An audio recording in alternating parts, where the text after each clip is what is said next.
लेकिन तीसरी विधानसभा में देखा गया कि पथराव की तस्वीरें सामने आई। पूरी तरीके से प्रदेश की राजनीति गर्मा गई है, केंद्र से लगाकर राज्य हरकत में आ गया है। लगता है नीमच मनासा विधानसभा की बात की जाए, दावेदारों की लिस्ट में आपका भी नाम आता है। क्या लगता है अगर आपको पार्टी मौका देती है, किस हद तक पार्टी विजय कर पाएगी?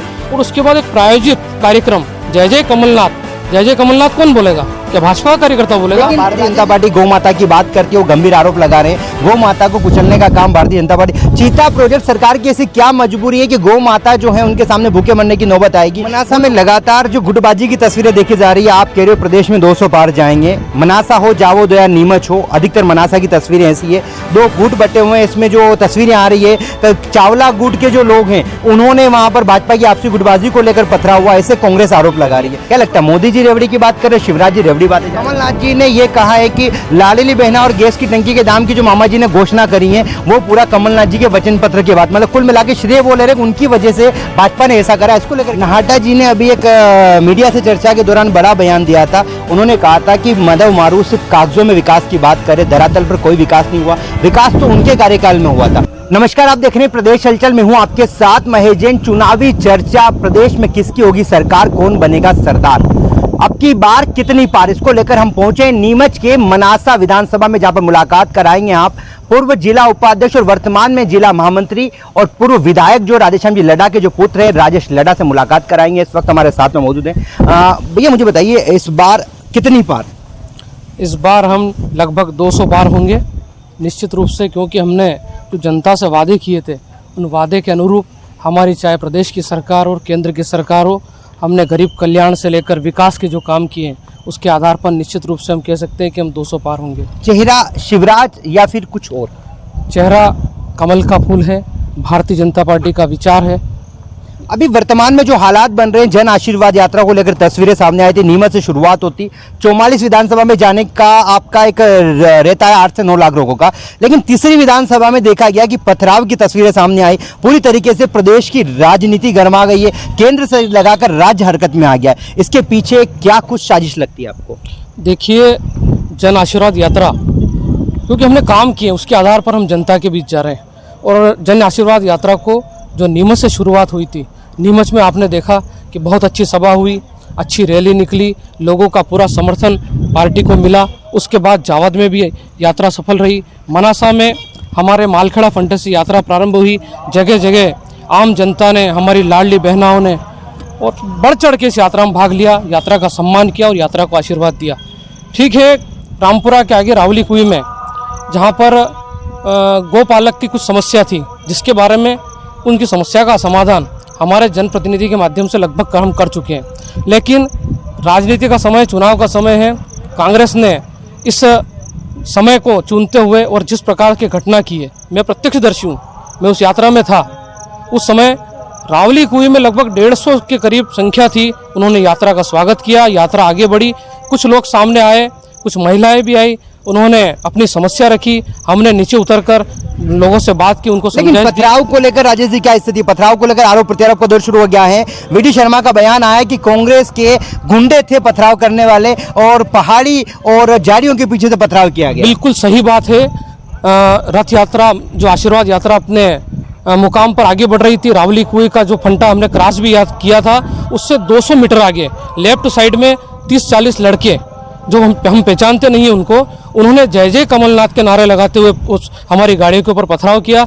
मेरी गाड़ी का भी पीछे का कांच फूटा है, हम बचे उस यात्रा में। इसमें जो आरोपी बने हैं उसमें तो भाजपा से जुड़े हुए लोग भी, जिला कार्य समिति सदस्य जो बताया जा रहा है तूफान सिंह करके, वो बंदा भी है। ऐसे में कांग्रेस फिर पलटवार कर रही है। बोले भाजपा के जो वीडी शर्मा जी कह रहे हैं कांग्रेस के तत्व थे और इसमें तो भाजपा के लोग शामिल है। मतलब कहीं ना कहीं जनता का विरोध छुपाने के लिए भारतीय जनता पार्टी कांग्रेस पर अपना पल्ला झाड़ रही है। रामपुरा पठार पर बूझ हो, बेसला हो, रावली कुई हो, यात्रा का जबरदस्त स्वागत हुआ।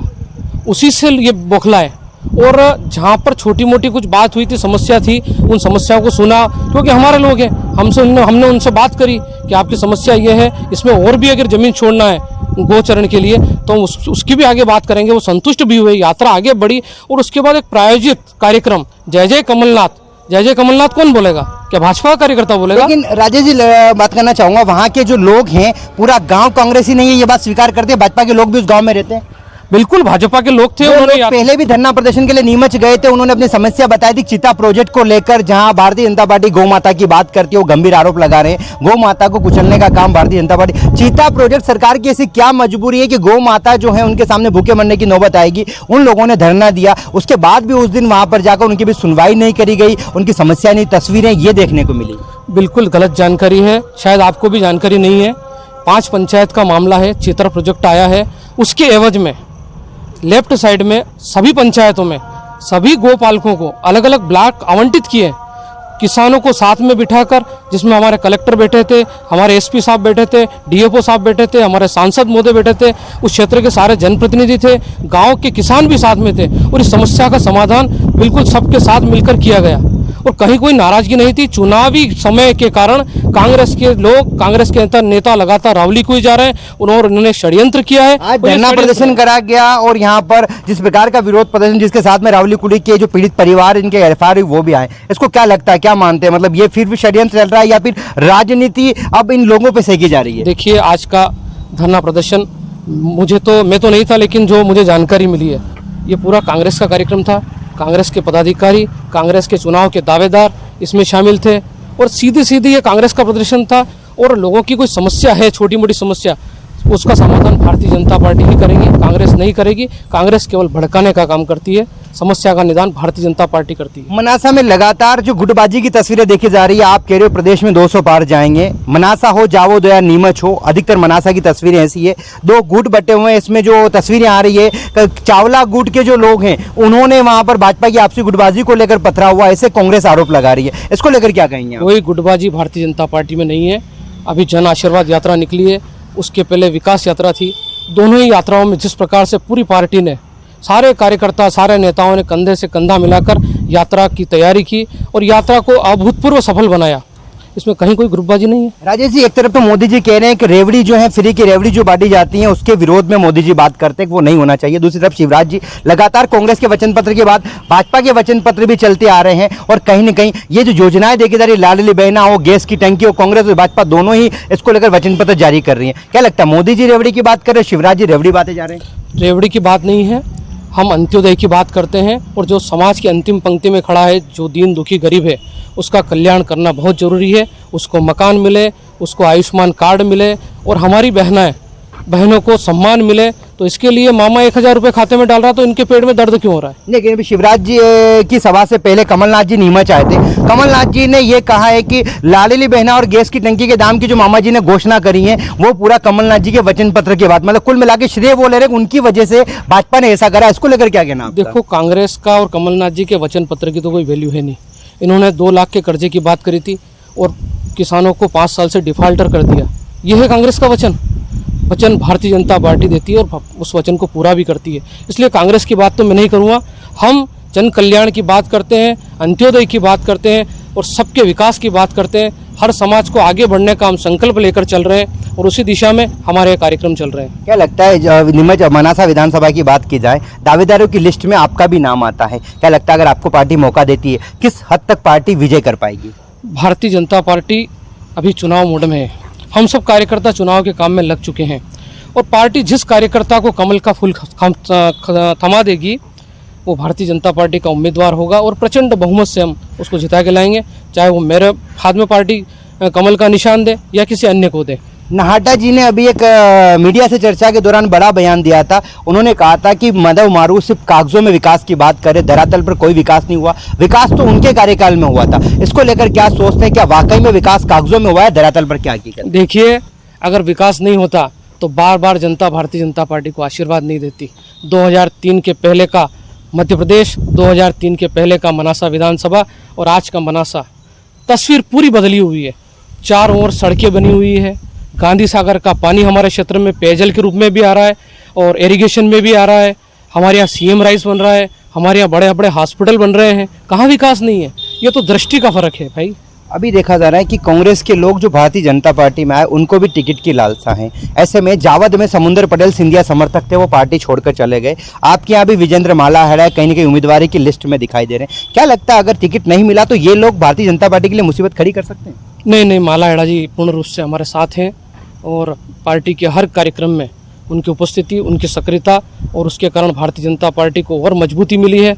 हम सब मिलकर मनासा में एक बार पुनः, पहले तो हम 26,000 से जीते, इस बार लक्ष्य 50,000 का है। 50,000 से भारतीय जनता पार्टी मनासा जीते। अंदर खानों की और सोशल मीडिया की चर्चाएं हैं कि माधव मारू को हराने के लिए, मतलब माधव मारू की विरोधी गतिविधि भाजपा की तैयार, कैलाश चावला, विजेंद्र मालावाला, ऐसे कई लोग हैं जो पूरी तरीके से लामबंद हो चुके हैं। अगर उनके चेहरे को बदला जाता है तो भारतीय जनता पार्टी की सिर आ सकती है, वरना विरोध की तस्वीरें भाजपा में ही देखने को मिलेगी। देखो, ये टिकट किसे मिलेगी, कौन चुनाव लड़ेगा, ये हमारा नेतृत्व तय करेगा। मैं तो इतना ही कहना चाहता हूँ कि हम सब कार्यकर्ता हैं और हम सब चुनाव समर में उतर चुके हैं भारतीय जनता पार्टी का कमल खिलाने के लिए। जो पार्टी का आदेश होगा, जिसे पार्टी कमल थमाएगी, वो जीतेगा। क्या लगता है, सर्वे को लेकर पार्टियां सर्वे कर रही है, लगभग कई जगह तो टिकट को लेकर नाम की घोषणा भी हो गई है। क्या वाकई में कार्यकर्ताओं की मंशा है, आम लोगों की मंशा है, वो जो सर्वे किया जा रहा है वो सर्वे मायना रखेगा, या फिर पिछली बार की तरह जो रिपीट चेहरे किए गए थे और भाजपा को अपनी सरकार जो होती है एमपी में वो कांग्रेस की सरकार बनी थी? नहीं, सर्वे का भी महत्व है। हमारे जो संगठन है, हमारे कार्यकर्ताओं की राय है, हमारे पदाधिकारी की राय है, हमारे नेताओं की राय है, और सब फीडबैक के आधार पर हमारा नेतृत्व सामूहिकता के आधार पर टिकट तय करता है और उसी आधार पर निर्णय होगा। आपने अभी 200 पार कहा, बिल्कुल 200 पार होगा। कई नेता 100 पार, 150 पार बोल रहे हैं, तो ये भाजपा में डिफरेंस क्यों 150 और 200 का? क्या कहीं कॉन्फिडेंस थोड़ा सा कम ज्यादा हुआ है क्या? देखो, मैं तो अपने नीमच जिले की बात करता हूँ। जिस प्रकार का माहौल है उस आधार पर पूरे मध्य प्रदेश का आकलन निकालता हूँ, तो निश्चित रूप से हम 200 पार करेंगे। मुख्य जनता भरोसा क्यों करेगी? जनता भरोसा इसलिए करेगी कि जो वादे भारतीय जनता पार्टी ने किए हैं वो सब काम भारतीय जनता पार्टी ने किए, और जनता का भरोसा पहले भी मिला और अब तो इस बार तो और ज़्यादा मिलेगा। लाडली बहना जो देखा जा रहा है, कहीं न कहीं महिलाओं के बीच जाते हैं, तो लाडली बहना मामा शिवराज ने जो चालू करी, कांग्रेस कह रही है कि खजाने से पैसा खाली करके सीधे तौर पर मतलब भ्रष्टाचार और रिश्वत के मतलब वोट खरीदने के आरोप लगा रहे हैं कि एडवांस में जो इतने साल मामा को याद नहीं आई, अचानक से लाडली बहना। क्या लग रहा है, इसका चुनाव पे इफेक्ट आएगा? देखो, चुनावी राजनीति के हिसाब से योजना नहीं है, महिला सशक्तिकरण के लिए योजना है। और राजनीतिक रूप से देखा जाए तो जिन महिलाओं को इस योजना का लाभ मिला है, तो निश्चित रूप से राजनीति में फायदा तो होता ही है, लेकिन हमारा लक्ष्य वो राजनीति नहीं है, हमारा लक्ष्य है महिला सशक्तिकरण। 450 की टंकी की बात करी थी, कहीं न कहीं वो दाव शिवराज जी पे भारी पड़ रहा है, क्योंकि 1000 को लेकर तो महिलाओं में काफी सकारात्मक, लेकिन 450 की टंकी का जो बोला गया वो महिलाएं कह रही हमें मिली नहीं है। नहीं, उज्ज्वला योजना के माध्यम से 450 में टंकी मिलेगी और उसका आदेश भी आ चुका है और इसमें कोई संशय नहीं होना चाहिए। किसानों को लेकर बात करें, अभी सोयाबीन की बात करें, चुनावी समीकरण है, भाजपा और कांग्रेस दोनों ही अपने जनहित के लिए जनता के बीच जा रही हैं, लेकिन किसानों की फसलें खराब पड़ी है, किसानों के बीच कोई भी नेता नहीं जा रहा, पटवारी हड़ताल पर है। क्या लग रहा है, किसानों को चुनावी राजनीति के चक्कर में किसानों को दोनों ही पार्टियां भूल चुकी हैं? नहीं, किसान का सम्मान यदि किसी पार्टी ने किया है तो भारतीय जनता पार्टी ने किया है। जब भी आफत आई है तो भारतीय जनता पार्टी की सरकार किसान के बीच खड़ी रही है, और अभी भी सर्वे होगा। निश्चित रूप से 50% के लगभग नुकसान है, तो सर्वे होगा और मुआवजा भी मिलेगा, फसल बीमा भी मिलेगा। किसान भाइयों को कहीं चिंता करने की आवश्यकता नहीं। कांग्रेस की सरकार बनेगी? सपने में भी नहीं सोच सकते, क्योंकि कोई कार्यक्रम नहीं है, कोई विचारधारा नहीं, कोई एजेंडा नहीं है, केवल भारतीय जनता पार्टी का विरोध करना, इसके आधार पर कोई सरकार बनती है? नीमच मंदसौर सीटें भारतीय जनता पार्टी गढ़ है। नीमच मंदसौर गढ़ हैं, अब की बार भाजपा की सरकार 200 पार का नारा। यहाँ पर हमारे साथ में इस वक्त मौजूद थे वर्तमान में जिला महामंत्री और शासक पूर्व जिला उपाध्यक्ष और पूर्व विधायक के पुत्र राजेश जी लड़ा, जिन्होंने कहा है कि किस प्रकार से भाजपा आम लोगों की योजनाओं को लेकर उनके बीच जाएगी और प्रदेश में अब की बार 200 पार को लेकर भारतीय जनता पार्टी की सरकार बनेगी। साथ ही साथ बताया कि नीमच मंदसौर भाजपा का गढ़ है, जिसको लेकर कांग्रेस के लिए उसको भेदना नामुमकिन है और आम लोगों की योजनाओं को जनता के बीच जाएंगे। हालांकि देखना होगा मिशन 2023 की भाजपा और कांग्रेस तैयारी कर रही है, आगामी विधानसभा चुनाव में क्या कुछ तस्वीरें देखने को मिलती है, भारतीय जनता पार्टी किसे दावेदार बनाती है और क्या विजय का परचम लहराने में पार्टी किस हद तक सफल हो पाती है।